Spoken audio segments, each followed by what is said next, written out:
నాన్న అతను వస్తున్నాడు. ఓ నువ్వా? రావయ్యా రా. ఇదేనా రావటం?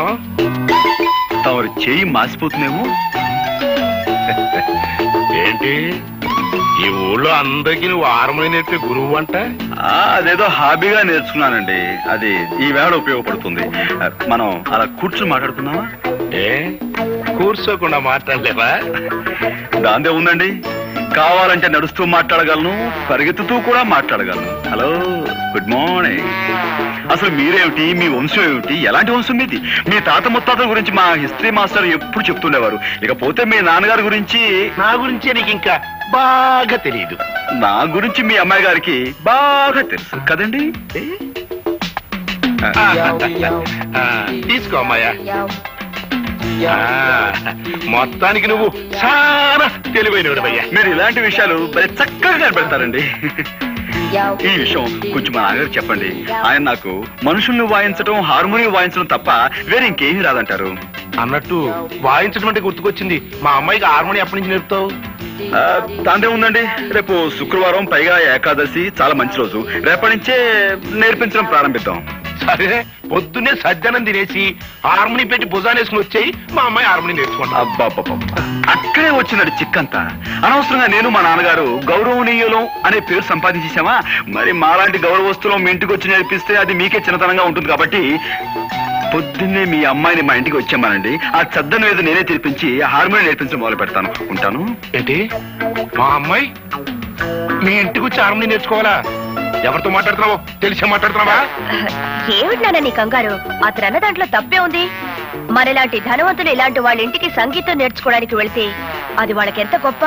అందులోనే మన కారు వాళ్ళ ఇంటి ముందు ఆగితే వాళ్ళకి మరింత గొప్ప. అందుకని పాపం. అందుకే పాపం. అట్టగా పాపం. అవును పాపం. సరేనయ్యా, మా అమ్మాయి తనకి హార్మోనియం నేర్పే అవకాశం నీకు ఇస్తుంది. జాగ్రత్తగా నేర్పేయి. ఎట్ట ఉంది? పాలకోవ తిన్నంత ఆనందంగా ఉందండి. వస్తాను. బుల్లికారు వచ్చేస్తుందా భయ్యా?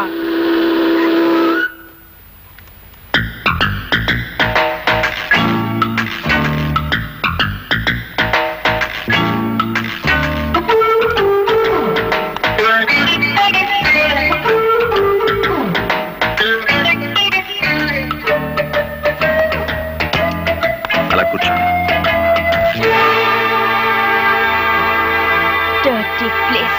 ఇక్కడ కూర్చునేది ఏమిటి జనమంతా? ఓహో, ఈ వీధి మొహానికి ఎప్పుడూ కారు వచ్చుండదు. నా కారు చూడడానికి వచ్చుంటారు. దానికి ఒక కథ ఉందండి. అనగనగా వెనకటికి 7 ఏళ్ల క్రితం నేను ఆ గుర్ర బండి కొన్నా. మొదటిసారి మా వీధికి వేసుకొచ్చినప్పుడు 100 మంది వచ్చారు జనం. ఓ సోసి నా బండి చూడటానికే వచ్చారు కదా అని రెండోసారి వేసుకొచ్చా. 50 మంది వచ్చారమ్మా. మూడోసారి వేసుకొచ్చా. ఎవ్వరు రాలేదు. నేను నా గుర్రం మిగిలాం. మీ కారు సంగతి అంతే.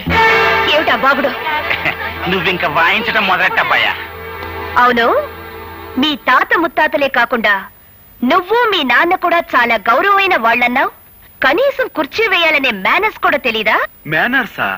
అరే, అటక మీద మర్చిపోయానండి. రే మావా, లోపలికి వెళ్ళి అమ్మాయి గారికి మేనర్స్ తెచ్చివేయి. అర్జెంటుగా. Manners ready. అలా పక్కన వెయ్యి. రండి, దయచేయండి, దయచేయండి. ఆశలు కండి. సారీ మేడం, ఇది ఏ డచ్ కాలంలోనో ఫ్రెంచ్ కాలంలోనో కొన్న కుర్చీ. పాపం విరిగిపోయింది. పోతే పోయిందని అసలు కుర్చీ. కానీ తమలాంటి పెద్దలు కూర్చుని కుర్చీ విరగొట్టినా అది మాకు ఎంతో గౌరవంగా ఉంటుంది కదరా? చాలా గౌరవం. పాపం దెబ్బలు తగలేమో ఒకసారి చూడండి. నన్ను ఇక్కడికి ఇన్సల్ట్ చేయడానికి పిలిచావన్నమాట. నన్ను నలుగురిలో అవమానం చేస్తావా?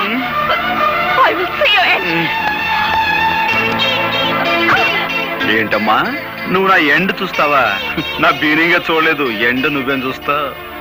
అయ్య బాబు, నా గాడి దొడుకోనపోతే నీ కార్ స్టార్ట్ అవుదమ్మయ్యా. పిన్ని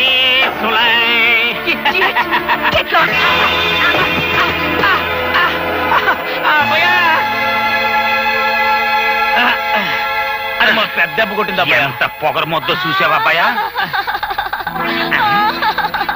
ఏంటేంటి బాలకమేంటి, ఆ బురదేంటి? ఆ కారులో వెళ్ళే పొగరు పోతమ్మాయి నా మీద బురద కొట్టిపోయింది. చూసావా అబ్బాయా, దాని పొగరకు అంతు లేకుండా పోతుంది. ఇంకా లాభం లేదు, ఇత్తడైపోవాల్సిందే. అందుకో హార్మోని పెట్టే.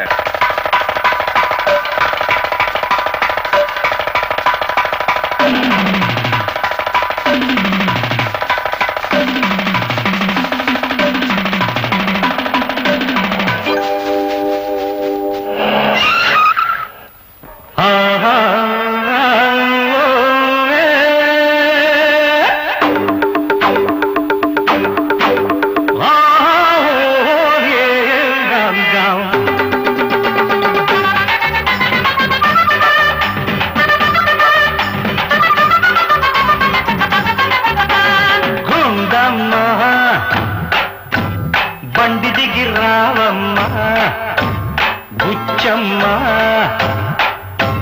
పొగరు తగ్గించవమ్మ గుండమ్మ.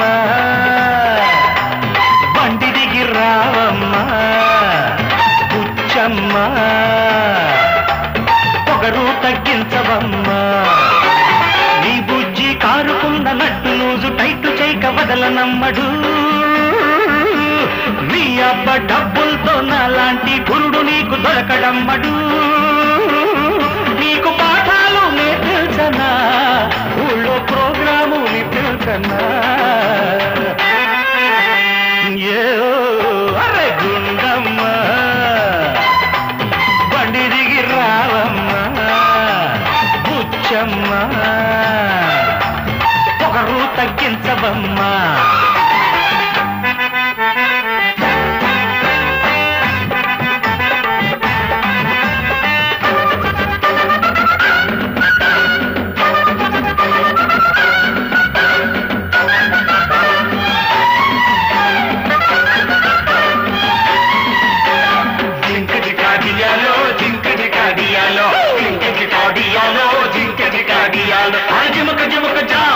ధినకు ధినకు ధినకు ధినకు ధినకు ధినకు ధినకు.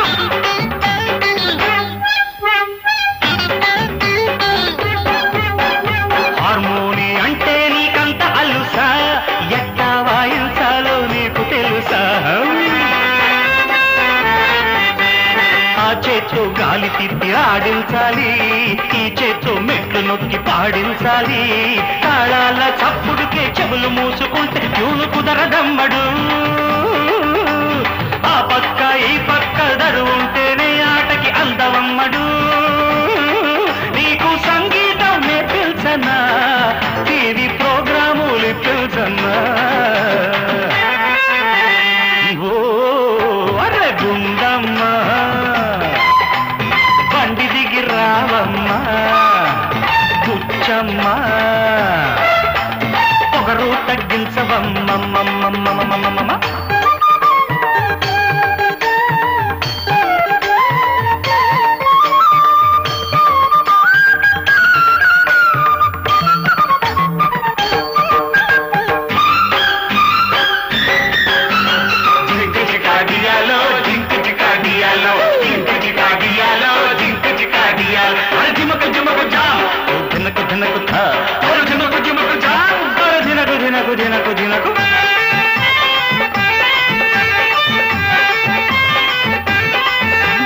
సరసానికైనా సంసారానికైనా కోచింగు ఉండాలే చింతామణి. ప్యాంటు షర్టు మిడిసి పాటు తగ్గించుకో, చీర కట్టి ఆడపిల్లవని పెంచుకో. పాఠాల కోసం వచ్చి నీ నీకు చూపిస్తే సాగదమ్మడు. గీరెక్కి తెగబడితే వీరపాదు పక్క దిష్టి పెడతవమ్మడు. ఎట్టా నడవాలో నేర్పించనా, డాన్స్ ప్రోగ్రాము నేర్పించనా. తరిగినతో మర్ర గుండమ్మ, బండి దిగి రావమ్మ బుచ్చమ్మ, పొగరు తగ్గించవమ్మ. నా పేరు ఆముదాల అసిరయ్య.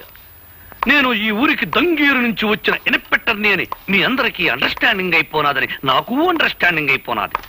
నేను మామూలు ఇన్స్పెక్టర్ని కాను. కేడీలకు బేడీలు తగిలించి బీడీలతో కాల్చి కాల్చి బుద్ధి చెప్పడంలో చాలా పెద్ద పేరున్నవాణ్ణి. ఎముళ్ళాటోళ్లకు ముగుళ్ళాటోణ్ణి. మోకాల చిప్పల తీయించడంలో ప్రత్యేకమైన ట్రైనింగ్ అయిన వాణ్ణి. నేను అడిగిన ప్రతిదానికి మీరంతా ఎస్ అని సమాధానం చెప్పాలి. ఏమని సమాధానం చెప్పాలి?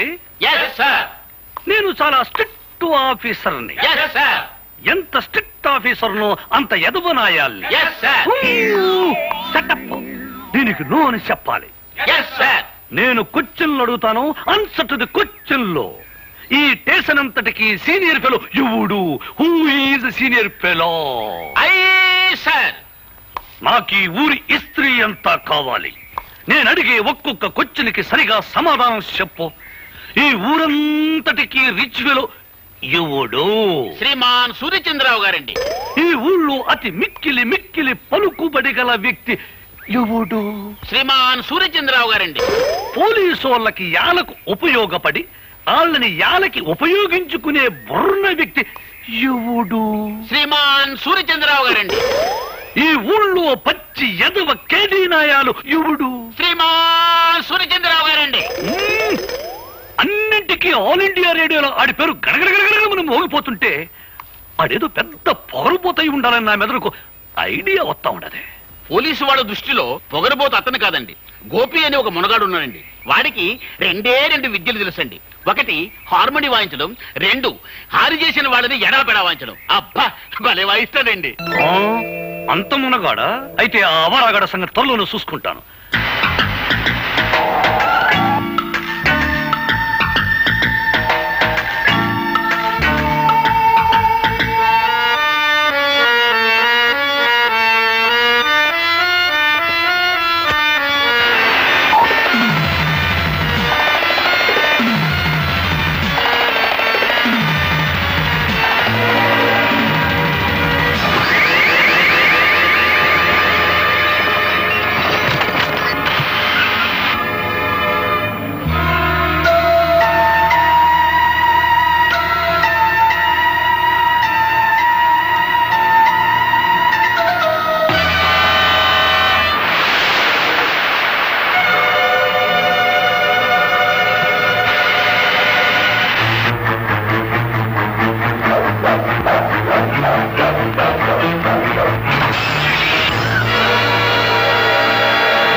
ఐదు వింతలలో మొదటి వింత సెయిలింగ్ స్టోన్స్. సెయిలింగ్ స్టోన్స్ అంటే కదిలే రాళ్ళు. ఇది వినటానికి కాస్త కొత్తగా అనిపించినా నిజంగా కదిలే రాళ్ళు ఉన్నాయి. కాలిఫోర్నియాలోని డెత్ వ్యాలీ అనే లోయలో కదిలే రాళ్ళున్నాయి. అసలు ఈ ప్రాంతంలో రాళ్ళు నిజంగానే కదులుతాయంట. ఎంతోమంది ఎన్నోసార్లు ఇక్కడ పరిశోధనలు చేశారు. అసలు అవి ఎందుకు కదులుతున్నాయి? ఆ రాళ్లకు ప్రాణముందా, లేకపోతే భూమి యొక్క ఆకర్షణ శక్తి వల్ల ఆ రాళ్ళు అలా